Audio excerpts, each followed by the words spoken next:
Hi, this is Lisa Broomfield doing assignment 1.2, Philosophical Orientation Questionnaire. When I completed my Philosophical Orientation Questionnaire, I scored the highest in the human value area.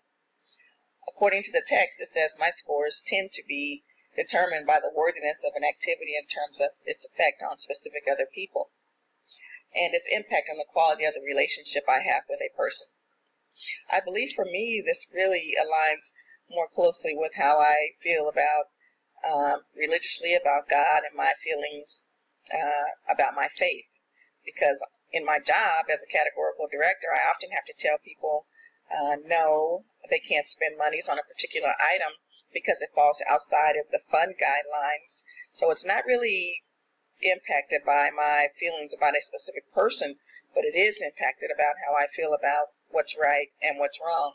So I do think in many ways that my score is like right on exactly how I operate in life. And that's really amazing to me how this simple questionnaire can really align itself to me as an individual and really closely match how I act. I mean, my score in the human area was double what it is in the other two areas. And so every time I do one of these things, I think it's going to score in a different way than it does.